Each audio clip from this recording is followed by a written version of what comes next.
La Syrie impute à la Turquie la responsabilité des retombées de son agression flagrante contre le territoire syrien.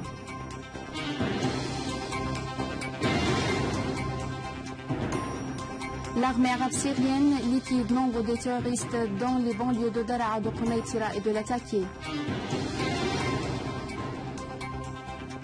L'armée irakienne purifie la région de Qasr au gouvernorat de Anbar des terroristes de Daesh.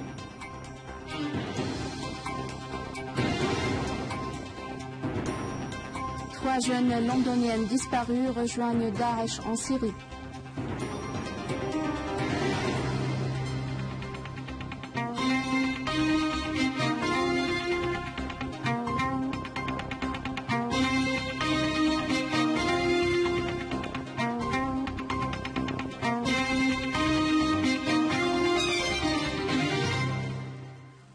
Mesdames et messieurs, bonsoir et merci de nous rejoindre. La Syrie a confirmé que la Turquie, qui avait fourni toutes les formes de soutien aux gangs terroristes de Daesh et d'autres organisations terroristes liées à Al-Qaïda, a lancé à l'aube de ce matin une agression flagrante contre le territoire syrien. Une source officielle au ministère des Affaires étrangères et des expatriés a souligné que le ministère turc des Affaires étrangères avait informé le consulat syrien à Istanbul à la veille de cette agression de son intention de transférer le mausolée de Suleyman Shah à un autre endroit. Mais il n'a pas attendu l'approbation officielle du côté syrien. Selon la convention signée en 1921 entre la Turquie et l'autorité de l'occupation française à l'époque. La source a mis en doute la réalité des intentions turques de transfert du mausolée situé dans une région sous contrôle de Daesh dans le gouvernorat de Raqqa, où des mosquées, des églises et des sanctuaires ont été détruits, soulignant que ce mausolée n'a jamais fait la cible des attaques terroristes, ce qui confirme la profondeur des liens entre le gouvernement turc et l'organisation terroriste. La source a ajouté que la Turquie a violé les dispositions de la Convention, ce qui rejette sur les autorités turques la responsabilité des retombées de cette agression. Les unités de l'armée arabe syrienne ont assuré la sortie des dizaines de familles de la ville de Douma. Ces familles ont eu recours à un point militaire de l'armée pour échapper à l'oppression des organisations takfiristes qui agressent les habitants et veulent leurs biens. L'armée a assuré ainsi la sortie de 30 familles, comprenant 80 personnes, en majorité des femmes et des enfants, de la ville de Douma via le camp de Wafidine. Les familles ont été transportées à un centre d'accueil provisoire à Qudsiya dans la banlieue de Damas. Des unités de l'armée et des forces armées ont poursuivi leurs opérations spécifiques pourchassant les mercenaires des groupes terroristes dans différentes régions d'Alep et sa banlieue. Des unités de l'armée ont liquidé des dizaines de terroristes et détruit leurs repères dans le camp de Hamdarat et ses environs, dans les fermes de Mellah, à Hayyan, Rayatan, Anadan et Hritan. Dans la banlieue nord de Daraa, des unités de l'armée ont éliminé grand nombre de terroristes et détruit leurs repères et véhicules dans plusieurs régions, notamment à l'alentour de la citadelle de Haib. Dans la banlieue de Quneitira, une unité de l'armée a éliminé les éléments d'un groupe terroriste à Nab'a Sakhar.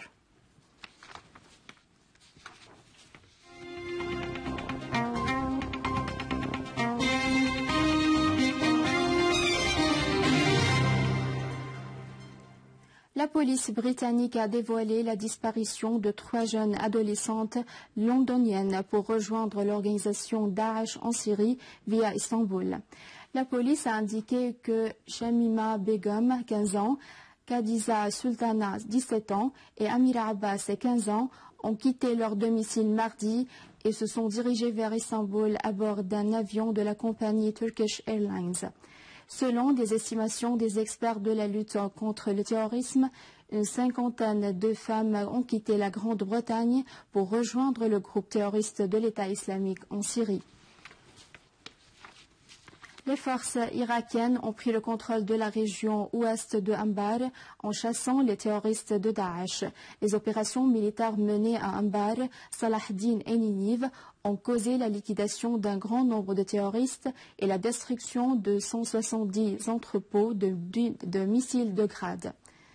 Le commandement des opérations de Bagdad a annoncé avoir arrêté le chef du soi-disant groupe de Rachidine au nord-ouest de la capitale. Pendant ce temps, l'organisation terroriste Daesh a exécuté par feu 50 Irakiens dans le nord-ouest de Ramadi.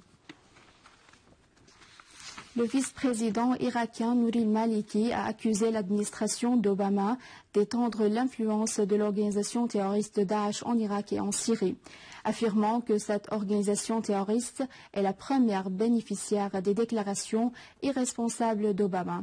Maliki a souligné dans un communiqué que Washington a fait une grande erreur en essayant d'exploiter Daesh et le Front Nusra depuis le début de la crise syrienne, ce qui a contribué à l'extension de l'organisation takfiriste.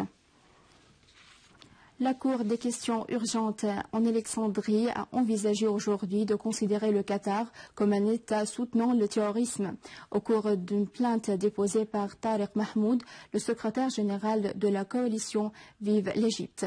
La coalition Vive l'Égypte a effectivement accusé le Qatar pour avoir intervenu dans les affaires intérieures égyptiennes par son support logistique et financier présenté aux frères musulmans dans le but de contrôler l'État. De même, cette coalition a accusé le Qatar de complicité avec le président déchu Mohamed Morsi à travers une fuite de documents touchant à la sécurité nationale du pays. Et à la fin de ce journal, voici un rappel des principaux titres. La Syrie impute à la Turquie la responsabilité des retombées de son agression flagrante contre les territoires syriens.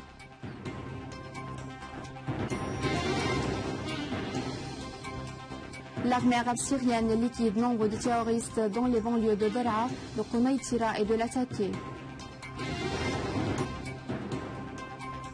L'armée irakienne purifie la région de Qasr au gouvernorat de Anbar des terroristes de Daesh.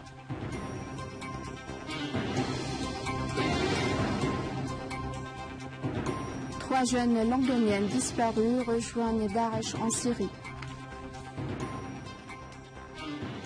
C'est la fin du journal. Je vous remercie de l'avoir suivi. Je vous rappelle que vous pouvez consulter notre site internet syrienonline.sy pour revoir ce journal et davantage d'informations. Au revoir.